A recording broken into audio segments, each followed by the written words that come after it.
कि और ये जो है ये जो पद्म पुराण में चर्चा है, ये है सनत कुमार, जो 4 कुमार है ना प्रभु जी, सनत, सनक, सनातन, ये 4 कुमार हैं जो ब्रह्मा जी के पुत्र हैं। तो सनत कुमार जी ने ये नारद जी को बताया था। किसको बताया था? नारद जी को, कि ये आएंगे 4। और अब सुनिए ध्यानपूर्वक। षट कर्म निपुण विप्र, मंत्र तंत्र विशारद, अवैष्णव गुरुर न सयाद, वैष्णव स्वपचो गुरु। बड़ा सरल संस्कृत है। षट कर्म निपुण विप्र, विप्र 6 जो उसके कर्म है उसमें निपुण है। विप्र का मतलब ब्राह्मण। षट कर्म क्या है? दान लेना, दान देना। ब्राह्मण का काम नहीं है सिर्फ दान लेना, दान देना, ज्ञान लेना, ज्ञान देना, और यज्ञ करना और यज्ञ कराना। अब यज्ञ का मतलब भी नहीं आपते, आप यज्ञ को समझते हो होम करना यज्ञ है। अरे सिर्फ होम करना यज्ञ नहीं है। यज्ञ वो है जो कि विष्णु की प्रसन्नता के लिए जो भी कार्य किया जाए उसको क्या कहते हैं? यज्ञ। भगवत गीता बताया यज्ञ वही विष्णु, सॉरी वेदों में आया है यज्ञ वही विष्णु, यज्ञ ही विष्णु है। इसलिए सब होम जो करते हो आप, समस्त होम जो करते हो, उसकी पूर्ण आहुति किसको दी जाती है पता है आपको? यज्ञ पुरुष विष्णु को। किसको? यस, क्यों? अल्टीमेट भोक्ता विष्णु है, कृष्ण है। कोई भी यज्ञ करो, किसी देवी देवता का करो, आपको अल्टीमेट जो यज्ञ पुरुष है वो विष्णु है, उनको आहुति जाती है, अंतिम आहुति, पूर्ण आहुति जिसे आप कहते हैं। तो यज्ञ क्या है? वो जो कि भगवान विष्णु कृष्ण की प्रसन्नता के लिए किया जाए, उस कार्य को यज्ञ कहा जाता है।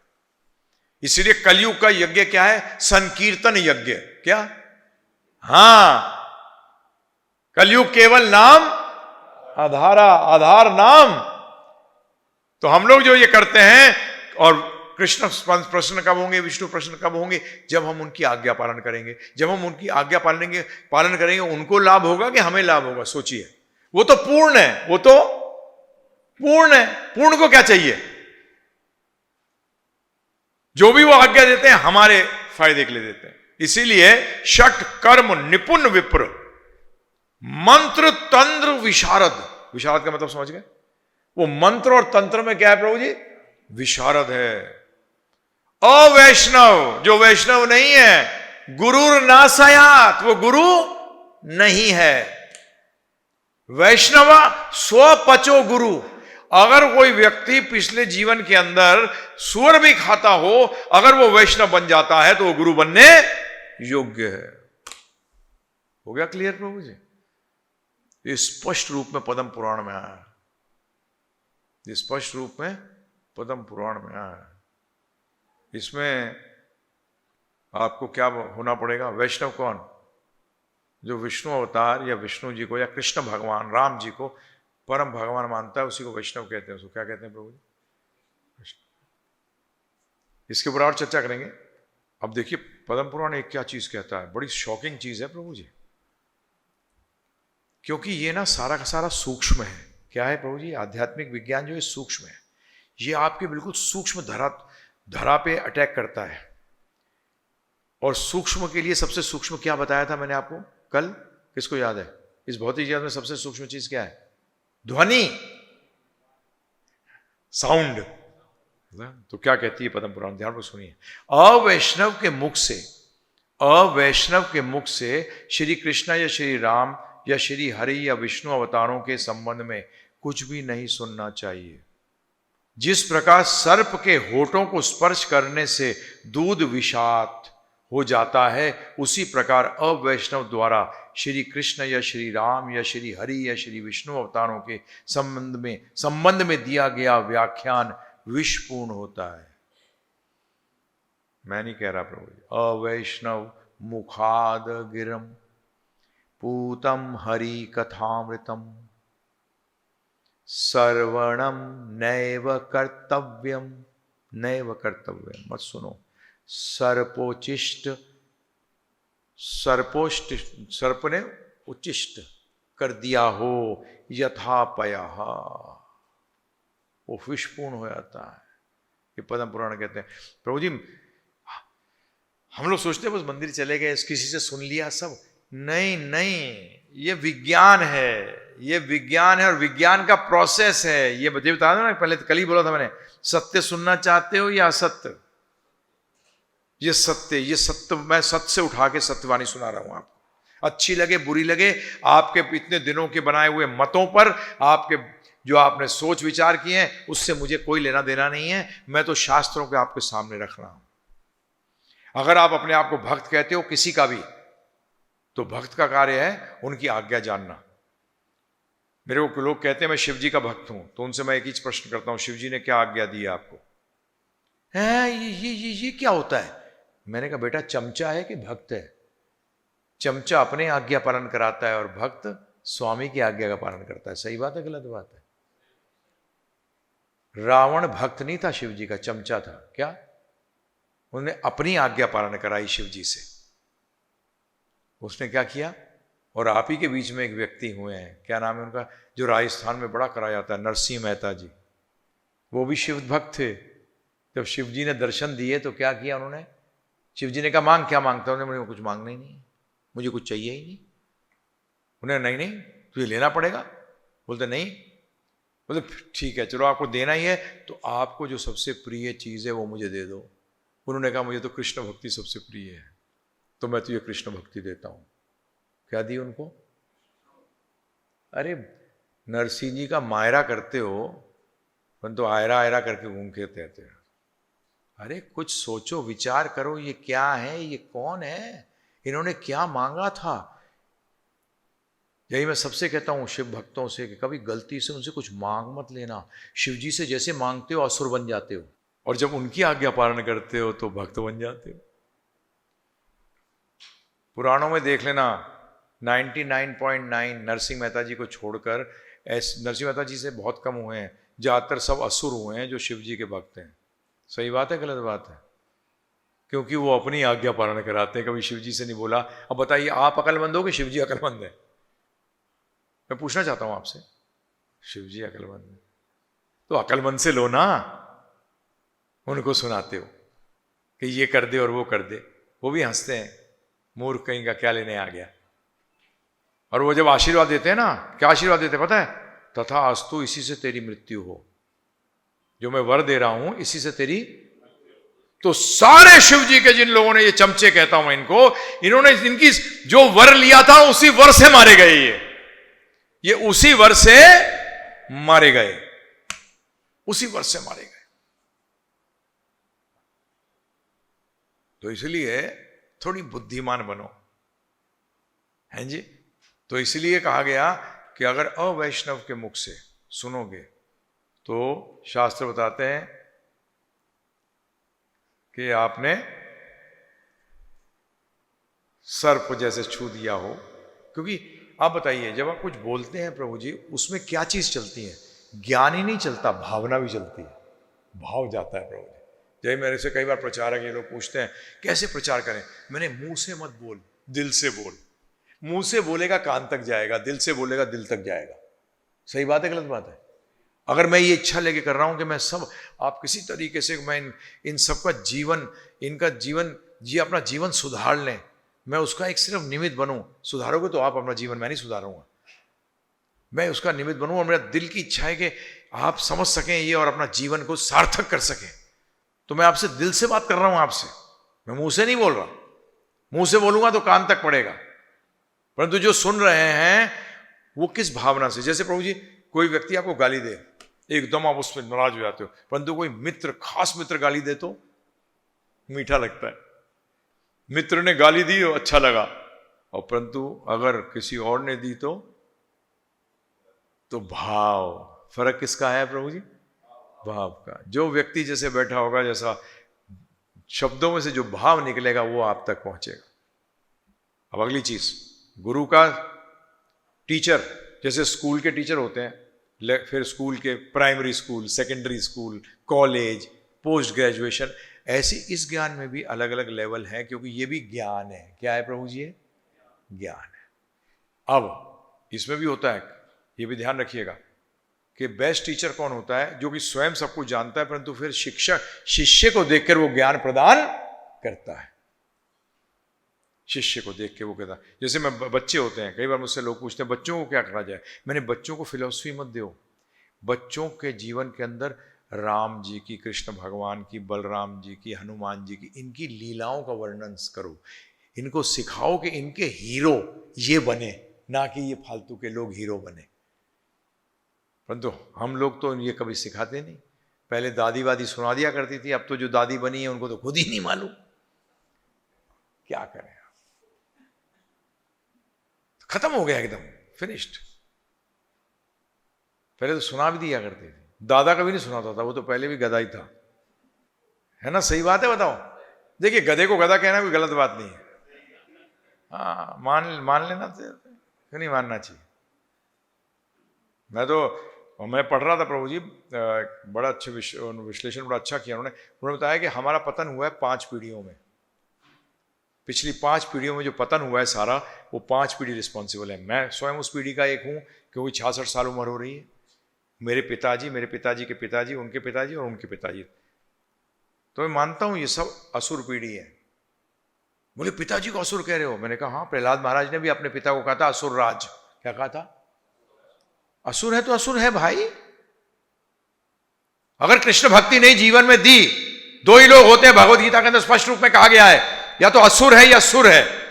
या तो भगवान का भक्त है और नहीं है तो वह असुर है, मान लो इस बात को। या तो बीमार हो या स्वस्थ हो, ये बीच का लटके कहां हो, ये कोई लटकंती नहीं है। भगवान ने कोई न्यूट्रल नहीं बताया। 16वें अध्याय में स्पष्ट कहा कि जीव के 2 प्रकार के स्वभाव होते हैं, या तो वो असुर है या वो सुर। सुर का मतलब देवता, देवता का मतलब जो कि भगवान की आज्ञाओं का पालन कर रहा है, और एक है जो भगवान की आज्ञा का पालन नहीं कर रहा। ये मानना पड़ेगा। ये और कोई जब भी नेचर 4, 5, 10, 50 प्रकार के नहीं होते, स्वभाव 2 प्रकार के, या तो असुर है या सुर है। अब कितना है वो बात अलग है। 16वें अध्याय को पढ़ना, जमीन खिसक जाएगी पैर के नीचे से कि ये है क्या। ये समय मिलेगा तो इस पर चर्चा करूंगा। तो गुरु क्या है? गुरु को बताया गया जैसे कंप्यूटर खोलने के लिए पासवर्ड चाहिए ना प्रभु जी, वो वेदों का पासवर्ड है। क्या है प्रभु जी? वेदों का पासवर्ड है ये क्यों लगाया गया? उसका कारण यह है कि ये वेद गलत लोगों के हाथ में ना पड़ जाएं, क्योंकि इसमें इतना ज्यादा शक्ति है इन शब्दों के अंदर कि ये व्यक्ति को इतनी पावर दे सकते हैं कि आप सोच भी नहीं सकते। तो इसके लिए पता पासवर्ड होना चाहिए, नहीं होना चाहिए? आप बताइए। अगर किसी चीज का आप जब जितना लैपटॉप के अंदर बहुत चीजें गुड होंगी, उतना ही आपका पासवर्ड स्ट्रांग होगा। सही बात है गलत बात है? जिसका कुछ है ही नहीं, अब मेरा पासवर्ड होता ही नहीं, अगर खोलेगा भी तो क्या मिलेगा उसको? कृष्ण भगवान मिलेंगे। तो मुझे क्या जरूरत है पासवर्ड लगाने की? परंतु पासवर्ड किसके लिए? जो कुछ गूढ़, इसलिए वेदों के अंदर गूढ़ रहस्य भी हैं जो कि गलत इस्तेमाल किए जा सकते हैं। इसलिए गुरु क्या है? पासवर्ड है। अब आप प्रश्न कर सकते हो, प्रभु जी आप जो बोल रहे हो आप कौन से संप्रदाय से हो? पूछना चाहिए, नहीं तो हम 5 दिन बेकार में बर्बाद करें, वापस पकड़े बस जाएं घर, क्यों वेस्ट करें? तो हम जो हैं प्रभु जी ब्रह्मा, माधव, गौड़ीय, वैष्णव संप्रदाय से हैं। आज आप जो गोवर्धन जी को देख रहे हैं, इनको उजागर करने वाले चैतन्य महाप्रभु हैं।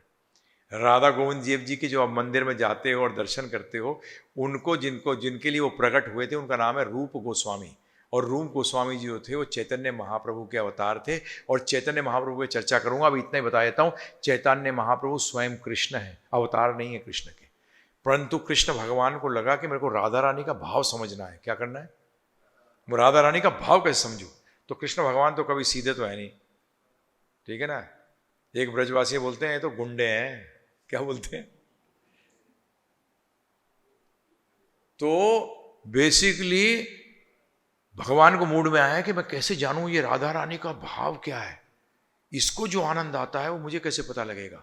क्योंकि कृष्ण भगवान स्वामी और भक्तों में श्रेष्ठ राधा रानी। अब स्वामी को दास का भाव कैसे पता लगे? तो इन्होंने राधा रानी का भाव चुरा लिया। क्या कर लिया? जब भाव चुरा लिया तो ये नीले से क्या हो गए प्रभु जी? स्वर्ण वर्ण। क्योंकि राधा रानी का वर्ण क्या है? गोरा नहीं है, स्वर्ण है। स्वर्ण वर्ण की हैं राधा रानी।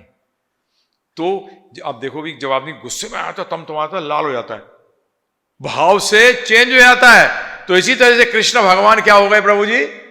स्वर्ण हो गए। तो 90% जो लीला स्थली है ब्रज की, वो चैतन्य महाप्रभु ने स्वयं ने उजागर कराई। ये 500 साल पहले लुप्त हो चुकी थी। राधा कुंड क्या है पता नहीं था लोगों को, कहां है ये पता था कि राधा कुंड है, परंतु कहां है नहीं मालूम था। तो उनके 6 जो शिष्य थे, छठ गोस्वामी में 6 शिष्य थे उनके, उनको छठ गोस्वामी के नाम से जाना जाता है। ये तिलक तो आप पता नहीं कितने लोगों को मिलता है यहां ब्रज में, देखा नहीं प्रभु जी? पूरा ब्रज ऐसी ऑलमोस्ट इस तिलक में घूमता है। ये गौड़े वैष्णव है। ये क्या है? ब्रह्म माधव गौड़े वैष्णव। गौड़े इसलिए कि चैतन्य महाप्रभु गौड़ देश से आए, उन्होंने वहां अवतार लिया। मायापुर नवदीप चैतन्य उपनिषद के अंदर स्पष्ट रूप में आया है कि कलयुग में भगवान आएंगे और भक्त बन के आएंगे भक्ति सिखाने के लिए। क्या करने के लिए बताइए? राधा रानी से बेटर कोई भक्ति सिखा सकता है आपको? तो कृष्ण भगवान पे किसका भाव? राधा रानी का। इसलिए चैतन्य महाप्रभु कभी भी राधे राधे नहीं करते थे, क्योंकि राधा रानी तो कभी राधे राधे करती नहीं। जब वो हे कृष्ण हे केशव यही करके घूमते थे। और हरे कृष्णा जो हम कहते हैं ना, इसका बड़ा एक वैज्ञानिक अर्थ है। देखिए, राधा राधा बोलने से कौन खुश होगा बताइए? राधा रानी नेता नहीं है कि उनकी बात आप उनको नाम लोगे तो वो खुश हो जाएंगी। अरे राधे राधे बोलने से कृष्ण खुश होते हैं, राधा रानी नहीं। चमचे चमचे नहीं चाहती राधा रानी। हाँ, चमचों को अच्छा लगता है मेरी नाम बड़ा हो रहा है। राधा रानी ऐसी है क्या? नहीं, राधे नाम लेने से कृष्ण भगवान खुश, परंतु राधा रानी कैसे खुश होंगी? तो कृष्ण का नाम लेना पड़ेगा। तो हरे मैंने कल बताया था, हरे का मतलब क्या है? राधा रानी। हरे कृष्ण में क्या है? दोनों आगे। हरे बोला राधा रानी, कृष्ण भगवान खुश, और कृष्ण बोला तो राधा रानी खुश। तो दोनों ही खुश, इसलिए हरे कृष्ण। क्या बोलते हैं प्रभु जी? हरे कृष्ण। अब आस्ते आस्ते मैं देख रहा हूं ब्रज के अंदर कई जगह लोग राधे श्याम बोलना शुरू कर दिया। क्या बोलना शुरू कर दिया? क्योंकि समझने लगे कि राधे राधे से तो कृष्ण भगवान खुश होते हैं, राधा रानी थोड़ी चमचा चाहती हैं। नाम कौन चाहता है अपना प्रभु? जिसके अंदर अहंकार होगा, घमंड होगा कि मेरा नाम लिया जा रहा है। राधा रानी ऐसी नहीं है भाई, समझो इस बात को। राधा रानी ऐसी नहीं है। राधा रानी तो खुश होती हैं जब वो हमें कृष्ण भक्ति देती हैं। क्या देती हैं प्रभु जी? कृष्ण भक्ति देती हैं। परंतु हम कैंप में राधा रानी के रहते हैं। क्यों बताइए? भक्तों के कैंप में रहेंगे तो फायदा होगा, और राधा रानी सबसे श्रेष्ठ भक्त है। तो हम ब्रह्म माधव गौड़े वैष्णव संप्रदाय से हैं। श्याम कुंड, राधा कुंड, बरसाना, ये सब का सब उजागर इन्हीं ने गौड़े वैष्णवों ने किया। चैतन्य महाप्रभु ने स्वयं, राधा रानी स्वयं आके सब उजागर करके गई कि हमको फायदा हो सके। तो क्लियर हो गया हमारा क्या है। साधु को एक नाम से और बताया गया है शास्त्रों में, साधु को वैद बताया गया। साधु वैद। क्या बताया? साधु को वैद। एक वैद होता है जो शरीर का वैद होता है, एक वैद होता है जो चेतना का वैद होता है। किसका? चेतना का, जीवन का वैद है वो। इसलिए उसको क्या कहा? साधु वैद। क्या है प्रभु जी वो? साधु वैद। आगे चलते हैं। अब आपकी जानकारी सुनिए। कलयुग में 94% वेद लुप्त हो चुके हैं। कितने? 94%। ओनली 6%। आपने कभी पढ़ा है रामचरितमानस का शुरू का पाठ? पहले जब गीता प्रेस गोरखपुर ने निकाला है, अब बंद कर दिया देना, मुझसे ले लेना आप जयपुर में। उसमें उन्होंने लिखा है कि हम इसकी प्रामाणिकता को सिद्ध नहीं कर सकते, क्योंकि हमने अलग अलग जगह से इसको इकट्ठा किया है। तो कितनी प्रामाणिक और कितनी नहीं है ये हमें मालूम नहीं है। और गीता प्रेस गोरखपुर के सिवा किसी और ने रामचरितमानस पब्लिश ही नहीं करी कभी। समझ में आया आपको? तो इसलिए हमारे शास्त्रों के अंदर भी ये प्रॉब्लम आ गई। पद्म पुराण के कई चैप्टर गायब थे। मैंने अपने छोटे भाई को जो जयपुर था, मैंने उससे बोला, मैंने कहा जयपुर के अंदर अभी भी पुराने पुराने पंडित उस साइड हैं जो उनके पास ये प्रतिलिपियां हैं। तो उसने फिर मुझे एक प्रतिलिपि बताई पद्म पुराण के अंदर, क्योंकि हमारे वैष्णव आचार्यों ने पद्म पुराण को कोट किया था, परंतु जब मैंने आज के गीता प्रेस से पद्म पुराण उठाई उसके अंदर वो था ही नहीं। तो मैंने कहा ये गड़बड़ क्या है? तब उसने फिर बताया, एक उनको एक मिले पंडित जी जिनके पास वो पद्म पुराण की पुरानी लिपि पड़ी थी, उसके अंदर ये पूरा चैप्टर और ये श्लोक पाए गए। तो इसलिए आपको कितना है और कितना नहीं है ये भी आपको मालूम नहीं है। तो 94% लुप्त हो गए वेद। अब प्रभु जी बताइए, किसी वस्तु का आपको 94%, 6% दिखाया जाए, क्या पहचान लोगे उसको क्या है वो? अरे 50-50 में प्रॉब्लम हो जाती है, क्या तो 6% अवेलेबल है। आप कहोगे लो जी 5 दिन बेकार कर दिए गुरु जी ने। जब इन्हीं को पूरा ज्ञान नहीं है तो हमें क्या देने बैठे हैं, क्योंकि 94% वेद तो लुप्त हो गए, 6% है। तो अब ध्यानपूर्वक सुनिए, शास्त्री बताते हैं कि 3 शाही पथ हैं मानवता के कल्याण के लिए। ये शाही पथ प्रस्थान त्राय कहलाते हैं। प्रस्थान जिस पे चलते हो, त्राय 3, ये 3 है। एक कहते हैं वैदिक प्रस्थान, उसको उपनिषद कहते हैं। क्या कहते हैं? उपनिषद। ये श्रुति प्रस्थान है। क्या है प्रभु जी? दूसरा न्याय प्रस्थान, वेदांत सूत्र। क्या प्रभु जी? इसको ब्रह्म सूत्र भी कहते हैं और वेदांत सूत्र भी कहते हैं। और तीसरे को कहते हैं स्मृति प्रस्थान, जिसे कहते हैं भगवद गीता। क्या कहते हैं प्रभु जी? अब उपनिषदों के श्लोक को मंत्र कहते हैं, ब्रह्म सूत्र के श्लोकों को सूत्र कहते हैं, और भगवद गीता के श्लोकों को श्लोक कहते हैं। फिर से दोहरा रहा हूं, उपनिषद के हर एक श्लोक को क्या कहा जाता है? मंत्र। और ब्रह्म सूत्र के श्लोकों को क्या कहा जाता है? सूत्र। और भगवद गीता के श्लोकों को क्या कहा जाता है? श्लोक। समझ में आया?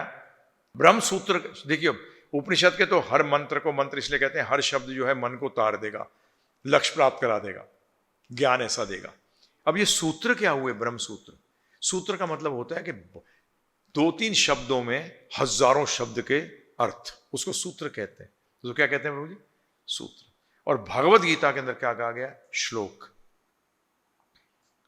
जिसमें काफी कुछ चीजें नजर आ जाती हैं, तो मैं भी चर्चा करूंगा, जो समझ में आ जाती है श्लोक पढ़ने से ही। जबकि इन सबसे श्रेष्ठ भगवद गीता को बताया गया। क्यों? क्योंकि स्वयं भगवान की वाणी है। उपनिषद में शिष्य और गुरु का भी चर्चा है, जबकि गुरु भगवान की वाणी को दोहरा रहा है, परंतु भगवद गीता साक्षात भगवान की वाणी। तो ये मंत्र भी है, क्योंकि इसको पढ़ने से मन तर जाता है। ये सूत्र भी है, क्योंकि इसके श्लोकों के अंदर पता नहीं कितने कितने अर्थ छिपे हुए हैं, और ये श्लोक भी है। इसीलिए भगवद गीता को बताया गया है समस्त वेदों का सार। लो जी, 700 श्लोकों में समस्त वेदों का सार है।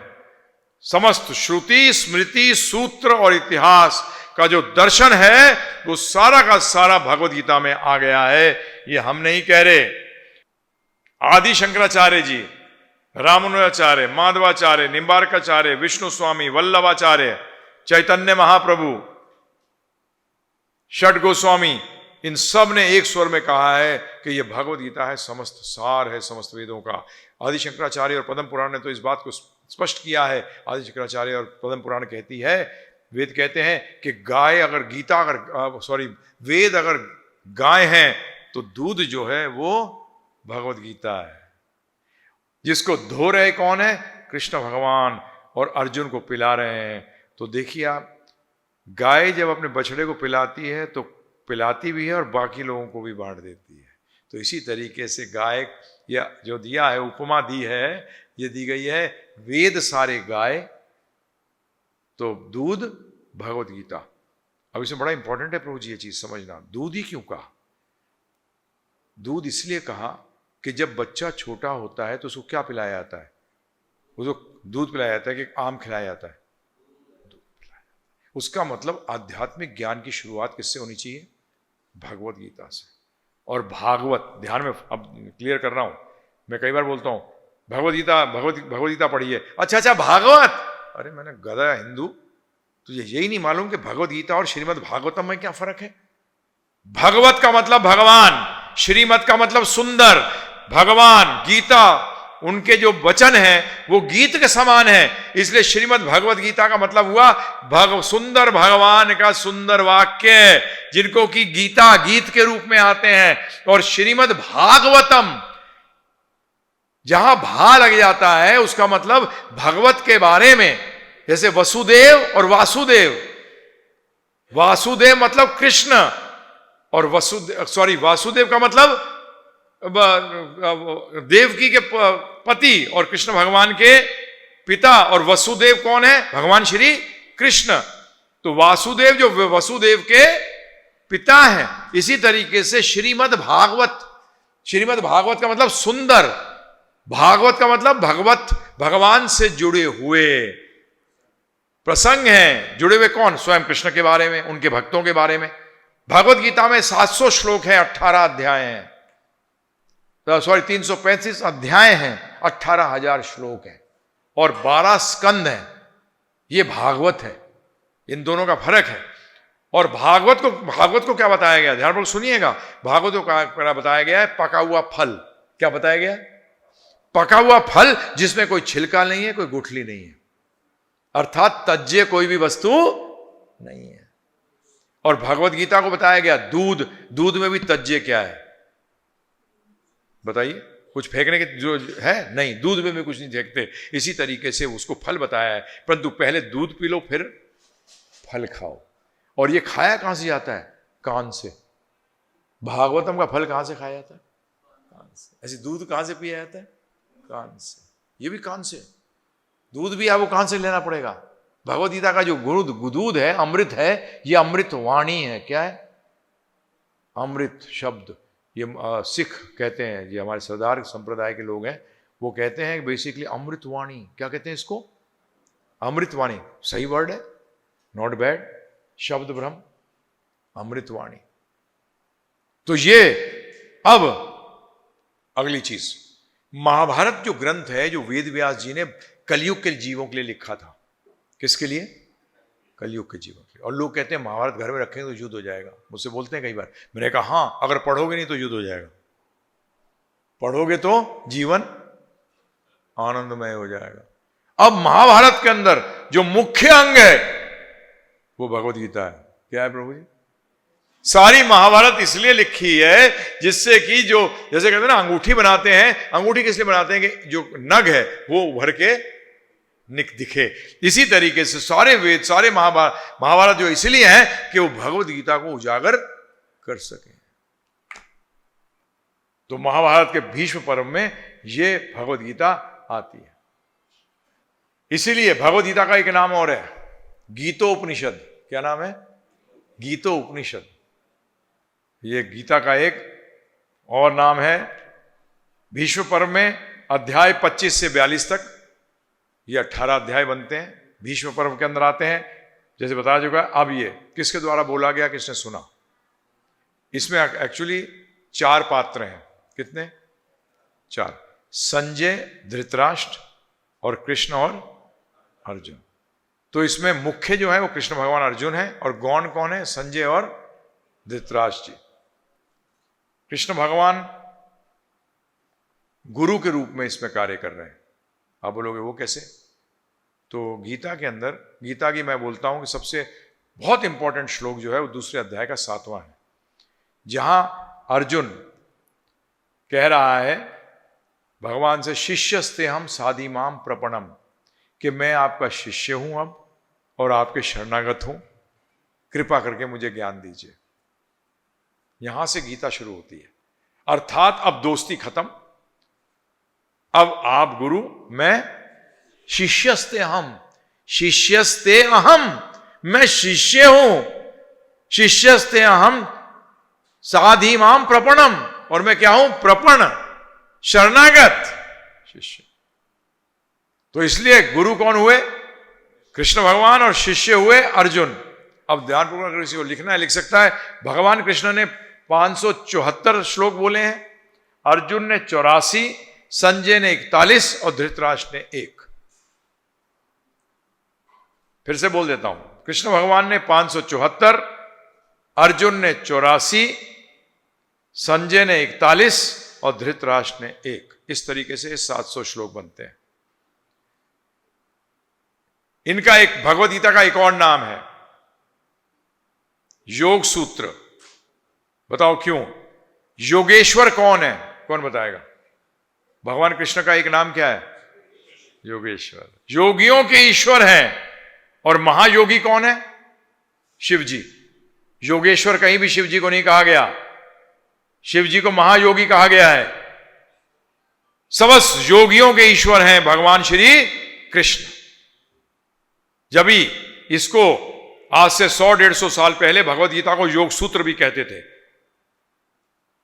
असली योग सूत्र ये है, पतंजलि के नहीं, क्योंकि पतंजलि जी के योग सूत्र जो है उनको समझाने वाला कोई नहीं है। उन्होंने उनके बाद उनकी परंपरा क्षीण हो गई। क्या हो गई? ये ध्यान रखिएगा, परंपरा के बगैर ज्ञान प्रभु जी सही नहीं होता। और योग ध्यान रखिएगा, पतंजलि योग के अंदर भी ये जो आसन कराते हैं और ये सब करते हैं, ये बहुत छोटा सा हिस्सा है। शरीर को स्वस्थ क्यों रखूं? आज की तारीख में बताइए योग किस लिए? ये जो पतंजलि योग सिस्टम है, हठ योग करते हैं, किस लिए करते हैं? रात को शराब पीऊं, सुबह हैंगओवर नहीं हो। सारी कंट्रीज के अंदर सारे लोग जो हैं ये योग किस लिए करते हैं? कि इंद्रियां हिष्ट-पुष्ट हों, फिर हम सब उल्टी सीधे कार्य करें। सही बात है गलत बात है? बताइए आप मुझे। संयम नहीं है उनके जीवन के अंदर। और जबकि योग शुरू होता है यम नियम से। किससे? यम नियम से। उसके बाद आते हैं पहली प्राणायाम करने लगते हैं। जो यम नियम बताते ही नहीं, बीच में गायब। क्यों? बोल जानते हैं यम नियम बताएंगे तो लोग भाग जाएंगे, पैसे नहीं मिलेंगे। कि तू नॉनवेज नहीं खा सकता, तू प्याज लहसुन नहीं खा सकता, तो 3 घंटे से ज्यादा वो पका भोजन नहीं खा सकता, क्योंकि ये यम नियम में आते हैं। क्या आते हैं प्रभु जी? इस पे जब मैं योग पर चर्चा करूंगा इसे बताऊंगा आपको। और